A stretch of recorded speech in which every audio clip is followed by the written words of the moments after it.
नाजरीन आदाब, मैं सबिहा तबस्सुम और आप देख रहे हैं 95 उर्दू खबरनामा। सबसे पहले पेश हैं सुर्खियां।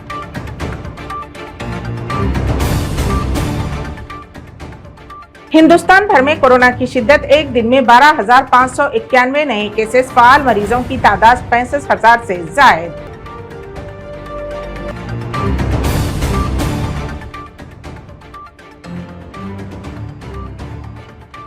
तेलंगाना में मेडिकल की तालिबा प्रीति के मौत के इल्जाम में गिरफ्तार डॉक्टर सैफ की जमानत मंजूर।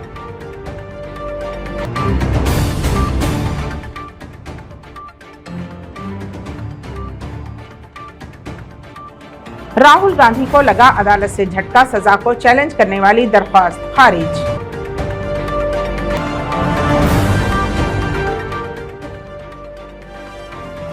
और यमन में ज़कात की रकम की तकसीम के दौरान हुई भगदड़ से 85 अफराद जाँ बहक, दर्जनों जख्मी।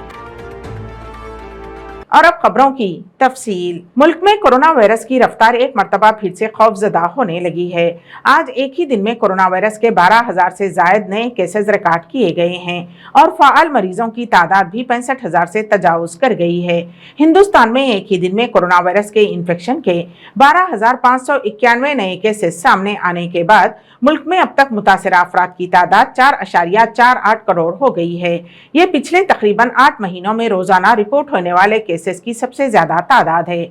उसके साथ ही मुल्क में जेरे इलाज मरीजों की तादाद बढ़कर 65,286 हो गई है। जुमेरात को 8 बजे मरकजी वजारत सेहत की तरफ से जारी करदा ताज़ा तरीन एदाद-ओ-शुमार के मुताबिक इन्फेक्शन से 40 मरीजों की मौत के बाद मुल्क में कोरोना वायरस के इन्फेक्शन से जान की बाजी हारने वालों की कुल तादाद 5,31,230 हो गई है। एदाद-ओ-शुमार के मुताबिक हिंदुस्तान में इन्फेक्शन की यौमिया शरह 5.46% है और हफ्तावार शरह 5.32% है। इस वक्त मुल्क में 65,286 अफराद कोरोना वायरस के इन्फेक्शन के लिए जेरे इलाज हैं, जो कि कुल केसेस का 0.15% है। हिंदुस्तान में मरीजों की सेहतियाब होने की कौमी शरह 98.67% है। मुल्क में अब तक मजमूई तौर पर 4,42,61,476 लोग इन्फेक्शन से शिफायाब हो चुके हैं, जबकि कोविड-19 से होने वाली अमवात की शरह 1.18% है। वजारत सेहत की वेबसाइट के मुताबिक इंसदाद कोविड-19 के लिए हिंदुस्तान भर में वैक्सीनेशन मुहिम चलाई गई और अब तक 220,66,28,332 खुराकें दी जा चुकी हैं। अहम बात यह है कि 7 अगस्त 2020 को हिंदुस्तान में कोरोना वायरस से मुतासरा अफराद की तादाद 20 लाख, 23 अगस्त 2020 को 30 लाख और 5 सितंबर 2020 को 40 लाख से तजावुज कर गई थी। इन्फेक्शन के कुल केसेस 16 सितंबर 2020 को 50 लाख, 28 सितंबर 2020 को 60 लाख, 11 अक्टूबर 2020 को 70 लाख, 29 अक्टूबर 2020 को 80 लाख और 20 नवंबर को 90 लाख से तजावुज कर गए थे। 19 दिसंबर सन 2020 को मुल्क में ये केसेस 1 करोड़ से तजावुज कर चुके थे। 4 मई 2021 को मुतासरीन की तादाद 2 करोड़ से तजावुज कर गई थी और 23 जून 2021 को ये 3 करोड़ से तजावुज कर गई थी। पिछले साल 25 जनवरी को इन्फेक्शन के कुल केसेस 4 करोड़ से तजावुज कर गए थे।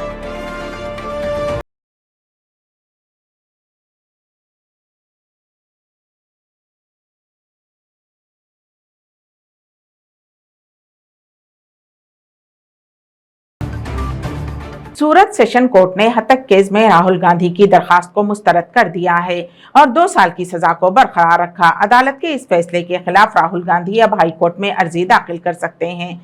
सेशन कोर्ट के जज पी मुगेरा ने दरखास्त पर फैसला सुनाते हुए सिर्फ एक लफ्ज कहा, खारिज। इस मामले को लेकर राहुल गांधी की जानिब से सेशन कोर्ट में 3 अप्रैल को अपील दायर की गई थी और 13 अप्रैल को सेशन कोर्ट में समाअत हुई थी, जहां अदालत ने फैसला 20 अप्रैल तक महफूज रखा था। कांग्रेस लीडर और मीडिया इंचार्ज जयराम रमेश ने ट्वीट किया, हम कानून के तहत हमारे पास मौजूद तमाम ऑप्शंस की तलाश जारी रखेंगे और अभिषेक मनु संघवी शाम 4 बजे इस मामले पर एक प्रेस कॉन्फ्रेंस करेंगे। राहुल गांधी की अपील के बारे में बीजेपी एमएलए और शिकायत कुनिंदा पूर्णेश मोदी ने उसी अदालत में पहले दाखिल किए गए अपने जवाब में राहुल गांधी की दरखास्त की मुखालिफत करते हुए कहा था कि राहुल गांधी बार बार जुर्म करते हैं और उन्हें तौहीन-आमेज बयान देने की एक आदत है। पूर्णेश मोदी की जानिब से कहा गया कि राहुल गांधी की जानिब से अदालत पर दबाव डालने की कोशिश इंतहाई बचकाना अंदाज में की गई।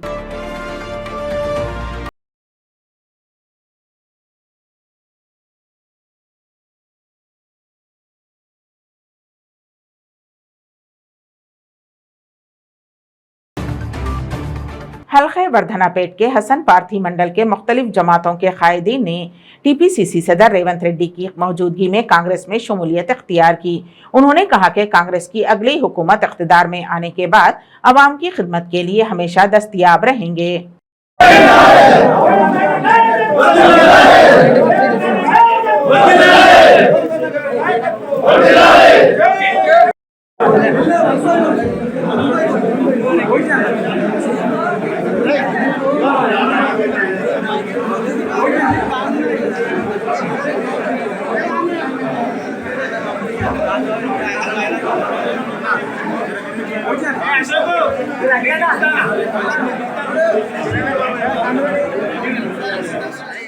रियासती वजीर जगदीश रेड्डी ने नलगुंडे के बेरोजगारी इजलास पर अपना रद्द अमल जाहिर किया। इस दौरान रियासत में सियासी बेरोजगारों का मजमा रहेगा।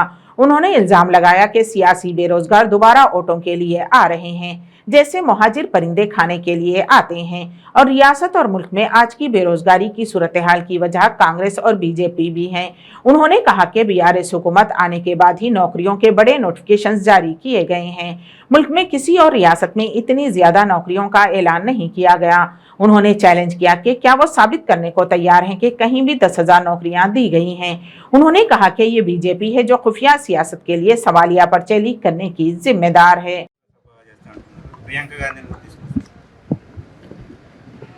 వాస్తవానికి ఈ మధ్యకాలంలో ఈ రాష్ట్రంలో రాజకీయ నిరుద్యోగుల మార్చులు సభలు ఆ హడావుడి కొనసాగుతుంది. ఒక్కొక్క సీజన్లో ఒక్కొక్క పక్షులు జంతువులు ఎట్లయితే వివిధ ప్రాంతాలకు పోతుంటాయో వలసలు పోతుంటాయో దానికి వాటికి కావాల్సిన పద్ధతుల్లో ఆహారం వెతుక్కుంటూ పోతుంటాయో మరి అదే పద్ధతుల్లో ఇక్కడ తెలంగాణలో గత 10 సంవత్సరాలుగా రాజకీయంగా నిరుద్యోగులు ఉన్న మిత్రులు కొంత హడావుడి చేస్తూ ఉన్నారు. కాకపోతే దానికి ఏదో నిరుద్యోగం అని ఇంకోటని పేరు పెట్టి వాస్తవానికి ఇవాళ ఈ రాష్ట్రంలో కానీ ఈ దేశంలో కానీ నిరుద్యోగం ఉన్నది అంటే దానికి మొదటి కారకులు కాంగ్రెస్, తర్వాత బీజేపీలే. ఇది దేశ ప్రజలందరికీ కూడా తెలుసు. కేవలం ఇక్కడ బీఆర్ఎస్ ప్రభుత్వం వచ్చిన తర్వాతనే ఈ 9 ఏళ్లలోనే లక్షలాది మంది యువకులు నిరుద్యోగులు కాలే. ఇవాళ 30 ఏళ్ళు 40 ఏళ్ళు 50 ఏళ్ళు నిండిన వాళ్ళు చాలామంది ఖాళీ ఉన్నారు అని అంటే వాళ్ళు కాంగ్రెస్ కాలంలోనే వయోజనులు అయ్యారు. కాంగ్రెస్ కాలంలోనే వారందరూ కూడా డిగ్రీలు పట్టాలు పొంది ఉన్నారు. వాస్తవానికి తెలంగాణ ప్రభుత్వం వచ్చిన తర్వాత ఈ దేశంలో ఎవరు చేయలేనన్ని ఉద్యోగ అవకాశాలను కల్పించింది కేసీఆర్ గారి ప్రభుత్వం. మేము ఒకటే ఛాలెంజ్ చేస్తూ ఉన్నాం. 9 ఏళ్ల కాలంలో తెలంగాణలో 132,000 పైగా ప్రభుత్వ ఉద్యోగాలను మేము ఇచ్చినాం. మేము వాళ్ళందరినీ కూడా మార్చేయడానికి సిద్ధంగా ఉన్నాం. మీరు కాంగ్రెస్ కావచ్చు, బీజేపీ కావచ్చు, ఇంత ఎగిరి దొరుకుతున్నాం. మీరు మీ రాష్ట్ర ప్రభుత్వాల ఆధ్వర్యంలో ఎక్కడైనా ఒక 10,000 ఉద్యోగాలు ఇచ్చింది చూపిస్తారా? భారతదేశంలో మీ అధికారంలో చాలా రాష్ట్రాలు ఉన్నాయి. ఒక 10,000 ఉద్యోగాలు ఇచ్చిన రాష్ట్రాలను చూపించగలుగుతారా ఈ 9 సంవత్సరాల కాలం? దాని మీద మాట్లాడదాం రండి చేతనైతే. ఇంకొకటి కూడా, లీకులకు సంబంధించి ఇప్పటి వరకు ఈ దేశ చరిత్రలో ఎక్కడ ఏ లీకులు జరిగినా అవి కేవలం ఒక విద్యార్థి తను పాస్ కాలేమన్నా ఆదుర్దతోని ఎవరో ఒక స్వార్థపరులైన అధికారులని దొంగ తీసుకొని, సిబ్బంది దొంగ తీసుకొని చేసినవి, లేదా ఒక ఉద్యోగార్థి ఎవరైనా తను రాసే పరీక్షలో తను ఉత్తీర్ణత సాధించలేనేమో, నేను ముందుండలేనేమో అనుకొని. 95 उर्दू खबरनामे में अब वक्त है एक मुख्तसर से वक्फे का। ಕೆಂಪು ರುಬಿ, ಮುತ್ಯಂ ಪೇರ್, పగడం కోరల్, పచ్చ యమరాల్, కనకపుష్య రాగం ఎల్లో సఫైర్, వజ్రం డైమండ్, నీలం బ్లూ సఫైర్, గోమేధికం హెసోనైట్, వైఢూర్యం క్యాట్సైట్. రత్నాల్లో మహత్యం ఏమిటి? రత్నం పెడితే తలరాత మారుద్దా? రత్నం మారితే రంగు పడుద్దా? రత్నం మహత్యం త్వరలో మీ 95 న్యూస్ ఛానల్లో. మీ జాతకం బాగాలేదని ఇబ్బంది పడుతున్నారా? మీరు అనుకున్న పనులు జరగడం లేదా? నిత్యం సమస్యలతో సతమతమవుతున్నారా? మరి ఇంకెందుకు ఆలస్యం? మీకు జాతక రత్నాలపై నమ్మకం ఉంటే మీ జాతకం ప్రకారం జ్యోతిష్యుడు చెప్పిన సర్టిఫైడ్ నవరత్నాల కోసం వెంటనే సంప్రదించవలసిన address SK jewellers, Ramnagar, Hyderabad. Number 9640261234. మీ పెళ్లి రోజు, పుట్టినరోజులు, మరే ఇతర శుభ కార్యక్రమాలకైనా మీ బంధువులకు, శ్రేయోభిలాషులకు శుభాకాంక్షలు చెప్పాలనుకుంటున్నారా? మీ ఇంట్లో జరిగే శుభకార్యాలను టీవీలో చూడాలనుకుంటున్నారా? అయితే ఆలస్యం ఎందుకు? 95 న్యూస్ అందిస్తోంది మీకు ఆ అద్భుతమైన అవకాశం. ఆలస్యం ఎందుకు? స్క్రీన్ పై కనిపించే ఈ నంబర్కు వెంటనే డయల్ చేయండి. మీరు చెప్పే శుభాకాంక్షలు ప్రత్యక్ష ప్రసారంలో చూడండి. మీరు డయల్ చేయవలసిన నంబర్ 9912696750. वक्फे के बाद की खबरों में दोबारा आपका इस्तकबाल है। क्या यही वो तेलंगाना है जिसके लिए अवाम ने जंग लड़ी और उम्मीदें वाबस्ता की? रियासती कांग्रेस के सीनियर लीडर भट्टी विक्रमार्का ने चीफ मिनिस्टर के चंद्रशेखर राव से सवाल किया। बरहमी का इजहार करते हुए भट्टी ने कहा कि रियासत में 54% BC तबका है, उनके लिए कितना फंड मख्तस किया गया है? 54% BC तबके के लिए बजट का सिर्फ 5% फंड मख्तस किया गया, जो कि दुरुस्त इक़दाम नहीं है। लेकिन उन फंड्स में भी कोई भी सही तरीके से खर्च किया गया है क्या? గత 9.5 సంవత్సరాలుగా గత ఉమ్మడి ప్రభుత్వం, కాంగ్రెస్ ప్రభుత్వంలో కానీ ఇతరత్ర ప్రభుత్వాల్లో కానీ ఉన్నటువంటి ఫలితాలు కానీ, పథకాలు కానీ, అవకాశాలు కానీ ఏమాత్రం అవి కూడా లేవు. ఈరోజు పెద్ద ఎత్తున ఈ టిఆర్ఎస్ ప్రభుత్వ హయాంలో మేము మా హక్కుల్ని రాష్ట్ర ఖజానా నుంచి మాకు రావాల్సిన ఓటాని పెద్ద ఎత్తున నష్టపోతున్నాం. మాకు ఇల్లు రావట్లేదు, లేకపోతే మేము ఆయా వృత్తుల్లో ఉన్నటువంటి మా జీవితాలకు కావాల్సినటువంటి ఆర్థిక సహాయ సహకారాలు కూడా అందట్లేదు. 2014-15 నుంచి 2022-23 2,90,000 కోట్ల బడ్జెట్ ప్రవేశపెట్టినప్పటికీ నాటి వరకు పెద్ద ఎత్తున మాకు నిధులు వస్తాయని ఆశించాం. అసలు కేటాయింపులే చాలా తక్కువగా చేస్తా ఉన్నాం. దాదాపు 53-54% ఉన్నటువంటి బలహీన వర్గాలకి, 54% ఉన్న బలహీన వర్గాలకి బడ్జెట్లో కేటాయింపులు అరకొరక 5%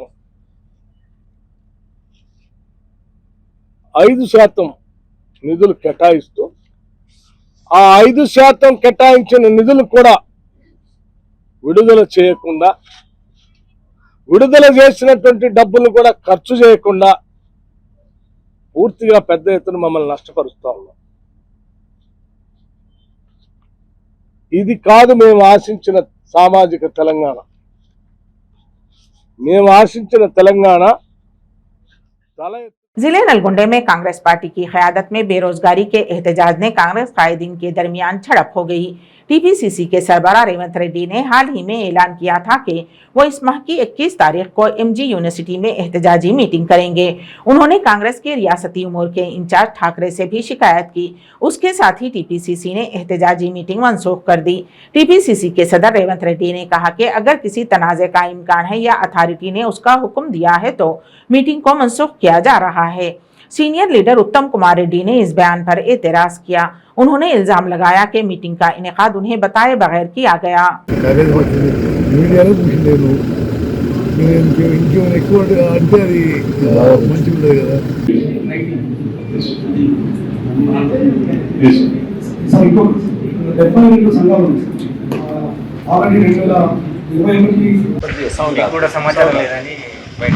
సరే, నాకు నల్గొండలో కార్యక్రమం గురించి నాకే సమాచారం లేదు. ప్రియాంక గాంధీ గారి ప్రోగ్రాం హైదరాబాద్లో ఎప్పుడున్నా సరే మా వంతు కృషిగా ఎప్పుడు చేసినట్టు, గతంలో చేసినట్టుగా నల్గొండ జిల్లా నుంచి, నల్గొండ నుంచి పెద్ద ఎత్తున మొబిలైజేషన్ చేస్తున్నాం. ఎట్లా? तेलंगाना रियासत में सनसनी पैदा करने वाली मेडिकल की तालिबा प्रीति की मौत के मामले में मुलजिम व सीनियर मेडिकल तालिबे इल्म डॉक्टर सैफ को जमानत मिल गई है। वरंगल डिस्ट्रिक्ट एससी और एसटी कोर्ट के जज सतेंद्र ने चारशंबे को डॉक्टर सैफ को मशरूत जमानत दे दी। 10,000 रुपये की 2 जमानतों के साथ जमानत मंजूर कर दी गई। 16 हफ्तों तक हर जुमा को इंक्वायरी ऑफिसर के सामने पेश होने का हुक्म दिया गया। मुअज्जिज जज ने डॉक्टर सैफ को हिदायत दी है कि उन्हें केस के गवाहों को मुतासिर नहीं करना चाहिए और प्रीति के घर वालों को धमकियां देने की कोशिश न करें। शराइत की खिलाफ वर्जी की सूरत में जमानत फौरी तौर पर मनसूख कर दी जाएगी। वरंगल के काकतिया मेडिकल कॉलेज की तालिबा प्रीति ने 22 फरवरी को खुदकुशी की कोशिश की और प्रीति को खुदकुशी के लिए मजबूर करने के इल्जाम में 24 फरवरी को मुलजिम डॉक्टर सैफ को पुलिस ने गिरफ्तार करते हुए रिमांड पर लिया था। सैफ के खिलाफ एससी और एसटी जुल्म और रैगिंग का मामला भी दर्ज किया गया है। प्रीति ने 26 फरवरी को हैदराबाद के निम्स में इलाज के दौरान अपनी आखिरी सांस ली थी।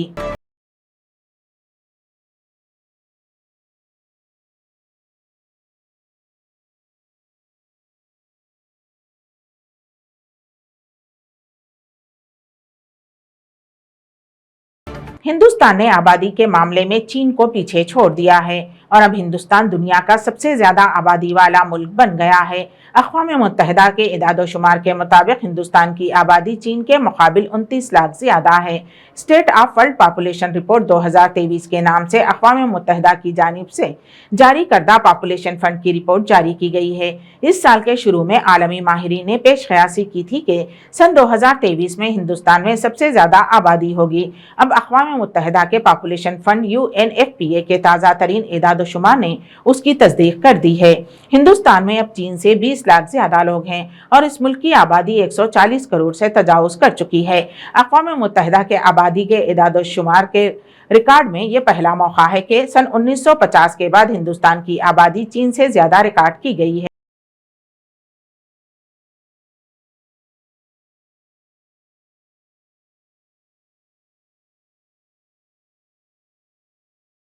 दारुल हुकूमत सना में भगदड़ मचने की वजह से कम 85 अफराद हलाक और 300 से जायद जख्मी हो गए हैं। हुसी बागियों के सरकारी मीडिया ने जुमेरात को ये इत्तला दी। अल मसीरा टीवी यमन में ईरान की हिमायत याफ्ता हुसी तहरीक की तरफ से चलाए जाने वाले मरकजी टेलीविजन न्यूज आउटलेट ने सना में हेल्थ डायरेक्टर का हवाला देते हुए कहा कि महलूकीन के अलावा बहुत से लोग जख्मी हुए हैं, जिनमें से 13 की हालत तशवीशनाक बताई जा रही है।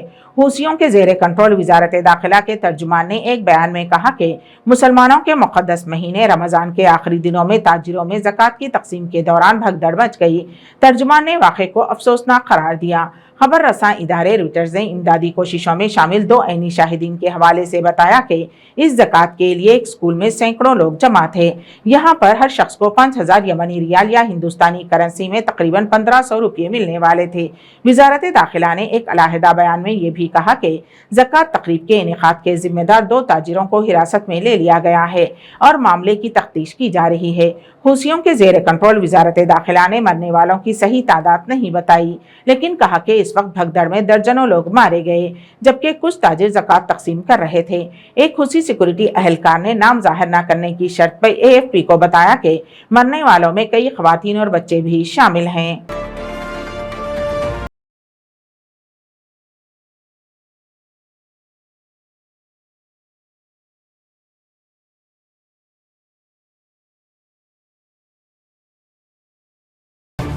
"95 उर्दू खबरनामे के अख्तिताम से कबल दोबारा सुर्खियों पर एक नजर।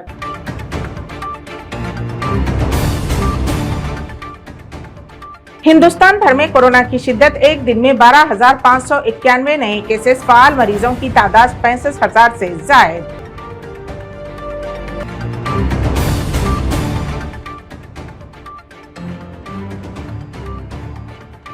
तेलंगाना में मेडिकल की तालिबा प्रीति के मौत के इल्जाम में गिरफ्तार डॉक्टर सैफ की जमानत मंजूर।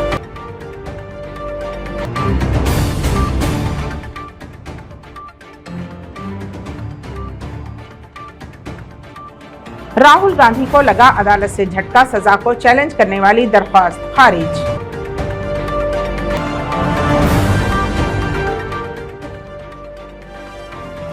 और यमन में ज़कात की रकम की तकसीम के दौरान हुई भगदड़ से 85 अफराद जाँ बहक, दर्जनों जख्मी।